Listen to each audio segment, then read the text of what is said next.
Social anxiety, I want people to think about it as your body's telling you that you're not safe because you're constantly under surveillance. And whenever you're out, you always think people are constantly judging you. You think everyone's always looking at you even if they're not even staring at you like that. You always feel like people are looking at your hair, the way you're dressed, your shirt. Bro, I speak for everyone in your area when I say this. You are not a celebrity.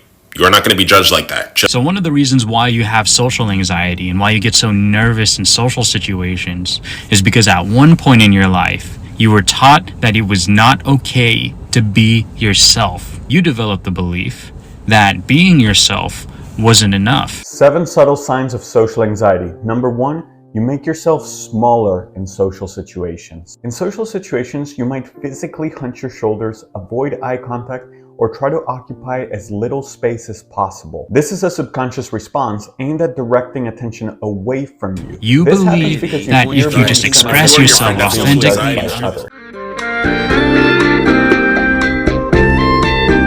Hey guys, thank you for clicking on my video. So today I wanted to be talking about something that is very common in today's world, and it's not very much talked about or not very much understood. So I want to kind of shine some light on that. So we're going to be talking about my greatest weakness, and it's something that I struggled with for a long time, and it definitely has affected me today. And I just think that it's something that should be talked about a little bit, you know.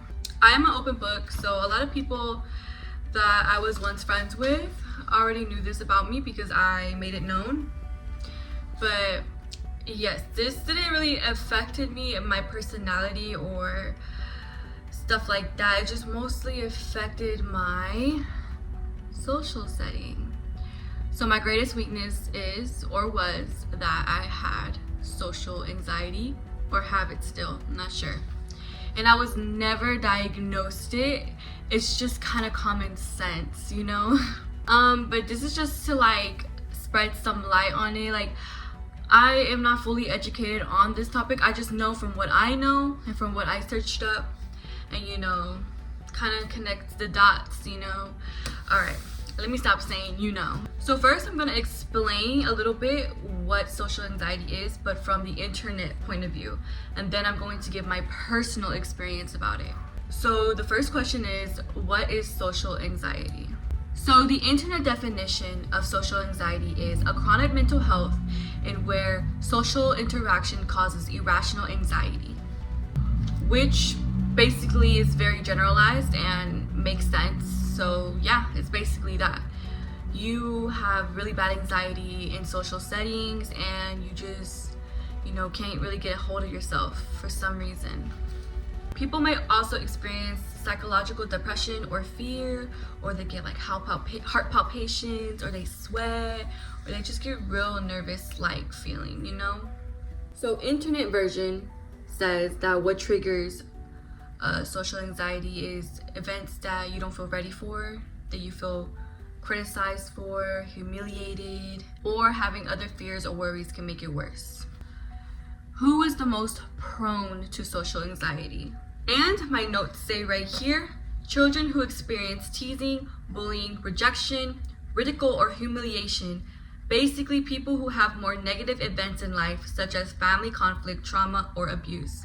They are the most prone to social anxiety.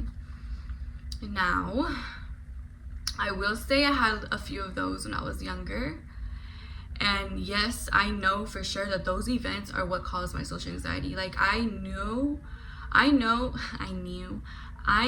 what causes, like, why I feel that way, you know, because I always reflect back to why I would feel a certain way about a certain situation I'm in, why I don't have so much anxiety to interact or just to make friends in general. And it'll just be like, oh, it's because this happened, you know, back in that day, and I felt, you know, humiliated or rejected. And now at that present, I just felt, you know, I didn't want to feel that again, I guess, you know, something like that. So symptoms of social anxiety from the internet says feeling anxious in social situations, feeling self-conscious around other people, increased heartbeat, sweating, dizziness, blushing and trembling, blushing when spoke to, upset stomach, like diarrhea, sick. Like I know we all, whenever we're about to go somewhere, we, you know, or like a big party or a big event or, you know, something that we're gonna see a lot of people and we're kind of nervous. Not the stain. Somewhere we're gonna see a lot of people and we're nervous and we're kind of excited for, we all need to take a poop. Well, I don't know if we all do, but most of the people I know, when they get nervous and anxious, they need to take a poop before an event. But that's normal, you know, that's just normal nervous feelings about something. Like you're allowed to feel nervous about something, that's human nature. But social anxiety is more like when you're there, you're just like stuck, like you just don't know what to do, like you don't know who to talk to, you don't know how to start a conversation, you just feel very nervous, you want to be by yourself, like you don't want to be rude either, you just feel like you're not allowed to like talk to people, like if that kind of makes sense. Well, from my personal experience, like I just feel like I don't want to pop in somebody's conversation, be like, hey, how you doing, my name is, and they like kind of side-eye me or like make me feel, you know, stupid. Like we don't get into that though. Wait, okay, so now we're gonna get into my personal experience with social anxiety. So I would say my social anxiety started like around like middle school, literally after 5th grade, the first day of 6th grade. I remember I was with my best friend at the time and we were walking to middle school, and once we got closer, I just felt this feeling I never felt before, and I was ridiculously nervous. Like I was shaking to go, like I was just so nervous. Like I was like having like a mini panic attack, but I wasn't showing it. I was just laughing and just being shy, and I was telling her like, be close to me, like stay super close, like, you know, like don't let me go, or like walk me to class please. Like I just did not want to leave her. I did not want her to leave me, sorry. And I was just so nervous, and just like all the thoughts of what could have happened, you know, just started to hit me. So I just started getting so much anxiety, and you know, like I just couldn't talk to nobody, nothing. And that's when I first started like feeling that way. It just started off in that type of way. And then I also noticed stuff like whenever people would talk to me, I would get flustered immediately. Like my face would get so red because I was just not expecting to be spoke to. And like don't get it the wrong way. Like I still had friends, I still made friends. I was still easy to talk to. Like once I got comfortable with you, like we was done with, like we was besties. Like I would be so comfortable with you. It's just always the initial reaction, the initial conversations, and the initial meeting of somebody, like that is what messes with me. Like I hate it. I hate meeting new people because of that reason. Like I would feel so weird, like I just couldn't talk. I felt awkward as hell. Like I couldn't function or something. Like it was weird. So like when people would try to talk to me, I'll just get super red. I'll be like, yes. I would still respond and everything. It was just my body. Like I was really, really good at hiding stuff like that. Like you wouldn't know I was nervous, or you wouldn't tell, like, well, yeah, you would know I was nervous because my face would be so damn red, right? But I wouldn't make it seem like that. I would just make it seem like you shocked me, like, oh, you scared me. You know, like, but in reality, I was just like, oh, I'm gonna like stutter or something, you know? So in middle school, you know, you're around people you knew for a long, long time. So I wasn't really like shy or have social anxiety with them because I knew them for a while. Man, now making new friends, it would be easy because a lot of people would talk to me initially since I was so shy and so quiet. So it would be easy in that sense. And also because, you know, like I said, it's like a familiar environment. So my anxiety wouldn't be so bad. Now, when I moved to high school, I moved in an area I did not know anybody. I was literally fresh, and I told myself, I'm not gonna make no friends. Like I'm gonna just focus on my schoolwork and do me and graduate, and that's it. Well, I sure didn't make no friends. Like I did make friends, but they was just them. Those people that's for like the rest of my 4 years of high school. It was just that little group of people. But yeah, like I would still talk to people, but it was hard for me to keep friends. Like I'll talk and I'll have so much associates, But for like me to continue to talk to them was so hard. Like seeing them, I would be like we talked before, we're friends, like why am I so like nervous or so like I feel like I can't talk to them right now, because they'll be like not trying to initiate a conversation with me or just continue the conversation. They'll just like cut it short and leave. That's like the type of rejection I'll feel. I would think that was gonna feel, and it will make me not want to talk to that person, so hence give me really bad anxiety. Stuff like that. It's so stupid. Now that I'm thinking about it, it's like, why would I start feeling like that, you know, like but it's all childhood based.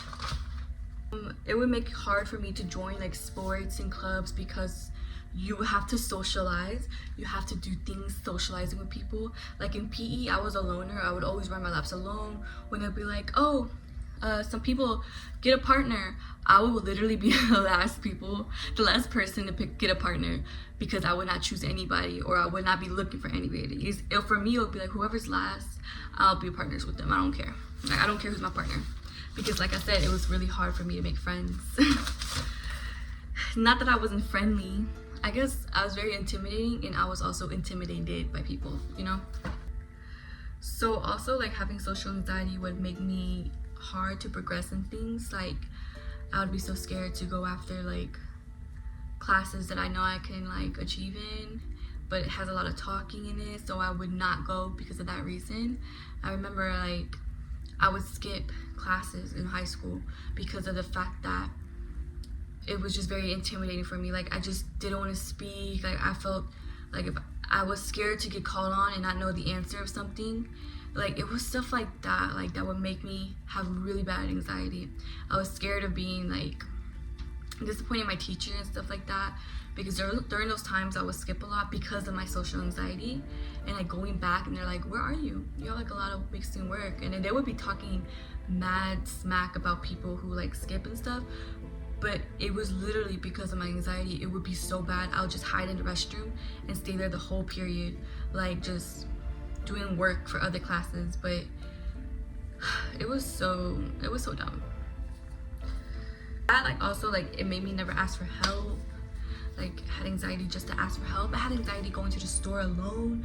I had anxiety like in social things. Like if I was to meet somebody new, I had to bring a friend I already had like with me, so I could feel more comfortable in talking, so they could talk and I can just tag along with what they're saying, because I can't start a conversation or keep a conversation going. It was so much stuff like that. Like basically my anxiety was just me having bad problems with me not being able to conversate with people. Like it's just that. So how did those things affect me today? Well, I missed out on a lot of opportunities like school, college, good jobs. Whenever I was like 16, 17, I was offered a lot of good jobs and I didn't take it upon because I was just so nervous to speak to those people. I don't want to make a fool of myself. It was just stuff like that. I would make excuses to be like, you know what, something else will come up. Like the first job I had, I only got that job because I went to the interviews with my best friend at the time, and we got that job together. So I stayed there because of her. I got comfortable with that job. So that's the only reason why I even had a job whenever I was like 17. And then I started working in my dad's restaurant, and you know, that's a familiar environment, so I wasn't, you know, I didn't have anxiety like that. It's always in unfamiliar environments where my anxiety is like the most acted up. So because of my anxiety, I don't have that many friends. Literally don't have any. Just me, myself, and I, and my sister, my babies. I have a couple of friends, but we don't talk on a daily because of the fact that I just don't know how to keep a conversation going. And that's not because like recently, like it's different. It's just more like vice versa. But before, like I'm talking about like 2-3 years ago, yeah, it was because I don't know how to hang out with people. Especially when I went with my friends, like I know we're friends, but we haven't seen each other for a while, and we're hanging out. It makes me feel kind of like anxiety. I don't know why. I feel like social anxiety really did take a toll on my speech. Like, it's very hard for me to speak sometimes. Like, in my head, I'm like talking constantly, but with my words, it's so hard for me to come out. Like, I don't know, maybe in the video you can see me like kind of tripping on my words because I don't know how to hold a conversation sometimes. It's because I don't speak that much. I'm very quiet. I don't initiate conversation, so it's very hard for me to continue a conversation. Like, I'm very awkward in that way. But don't get me wrong, like, I'm still a really cool person. I'm really nice, I'm really sweet. If you talk to me, I'm gonna talk to you. I'm gonna try to hold a conversation, stuff like that. But it's gonna take a lot of me to do it. But FYI, this was all in the past. Today, as of today, like, I am completely, I would say 95% over social anxiety. Like, I don't really have that anymore. I'm like a brand new person. Like, I can make friends now. I can hold conversations. I can go out in events, parties. I can do basically everything that I thought I couldn't do before, I can do now. Like, that's not a toll in my life no more. Basically, I feel kind of delayed with the fact that things I could have done when I was young, you know, that social anxiety stopped me from doing that. So like, now I feel kind of delayed in a way, in a sense. I don't know if social anxiety is like the main thing for all of these things I'm talking about, but for sure that's the only thing I know why all these things happened to me was because of the reason that I had social anxiety. So how did I overcome the situation, the social anxiety? Well, one important thing is confidence. I practice my confidence and how to be more confident. What can I do to be more confident? And I did that. I just improved my confidence a lot. Another thing I did was realize, you know, the people around me, nobody is more superior. Nobody is better than the other person. Everybody's the same, and a lot of people have the similar thoughts that I do. So it just made me think, like, why am I feeling like this? Like, that person probably don't even care. Like, why am I overthinking? Why am I just acting so strange? Like, basically, I just had to talk to myself, make myself realize that I'm just basically being delusional a little bit, you know? That I just needed to change my perspective on things. Like, I know it's corny, but that one saying, like, this is your world and everybody just lives in it, literally had to use that, like, because it is. I'm in my way, this is my world, and you, this is your world. Like, that's how it should be for people. Another thing is, like, I practiced conversations before it happened. Like, if I knew I was gonna have a conversation with somebody and I knew it was gonna be for, like, let's say like a job or something, just something we needed to talk about, like, I would kind of rehearse it a bit, like get my facts together, get my thoughts together before I talk to that person, so I won't like mess up my words or stutter, you know, look stupid. I make sure to always speak up, because one thing about my anxiety is, like, I'll see stuff going on, I'll be like, I would never speak my truth, and now I speak my truth no matter what. Like, I'm gonna just always say my opinion, you know. I'm never gonna let nobody talk over me or belittle my opinion or anything like that. Like, I'm always gonna say what I think, period. Now, if I see an opportunity, I just push myself to go to it and go for it, because why not? Why not go for an opportunity? Why just, like, let an opportunity waste? Time is short. Life is short. I'm gonna say life is short. Life is short, like, just go for it, you know? Like, why just dread and care about what others think? Like, who cares? Nobody's gonna be thinking about you. You're thinking about you, and you're thinking about what others are thinking about you. But you just need to do what you gotta do and don't have a clue. Working in a job with customer service also helps a lot, because you're meeting a lot of new people and you have to consistently have conversation, because, you know, it's literally customer service. So that helped a lot with, like, engaging in social interactions. Also, my boyfriend, he's like a normal person. Like, he doesn't like have depression or like nothing's wrong with him. He's like literally just a normal person that's living. Whenever I told him about like depression and social anxiety, he's like, what is that? You have that? Why? Like stuff like that. It's just like he kind of made me like balanced and kind of made me realize like I'm just overthinking things a little much, and I just need to enjoy myself and have fun and just stop letting my mind control me. I need to control my mind, you know what I mean? Also, my biggest motto is fake it till you make it, because nobody knows you're faking it. Nobody knows you're nervous. Nobody knows you're sad. Nobody knows nothing about you unless you make it known. So I'm over here and I'm being all this confident and letting you know about all this stuff that I went through.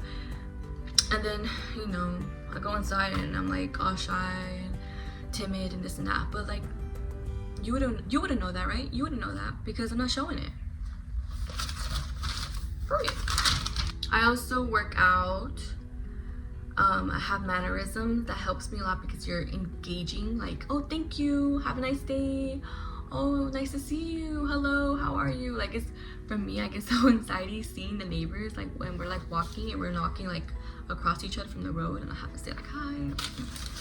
Why though, right? Why am I shy? I don't know. Also, my sister is it's another person that really helps me out with that. She has it herself. And it's like funny because she's the more outgoing one to me. But when we're together, it's like we don't have it at all. And also what helped is seeing how other people, I would like kind of study how people would speak and how confident they would be. And I'll kind of like take that information and put it in myself, Now in the internet, the internet way of how to overcome something like that is practice people speaking, trying cognitive behavior therapy, gradually introduce yourself to anxiety-inducing situations, ask your support system for a helping hand, check in with yourself and look for silver linings and be kind to yourself. Like things that trigger your anxiety, why does it trigger it? And like go back to it, like, oh, it's because of this time. It's because of this time. Like for me, when I was little, I would get talked over a lot. I would get rejected a lot, like in my conversations. I'll be called names, So I'll be humiliated in ways whenever I try to engage in conversations. So I'll just kind of shy away from that. Like every time it would just push me away because I was very sensitive and I felt everything.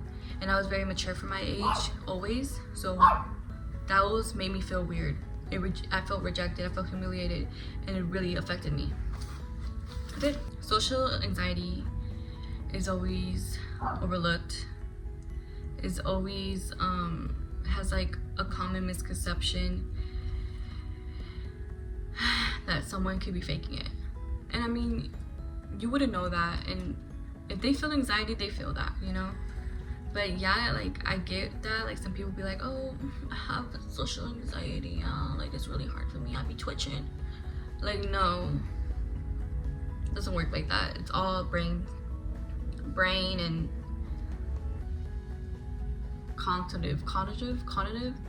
cognitive thinking in your frontal lobe. Everyone grows into the person they are by experiences, and some people have different perspectives and they view things differently. So just because someone's experienced something and it's similar to yours doesn't mean they grew into it like how you did.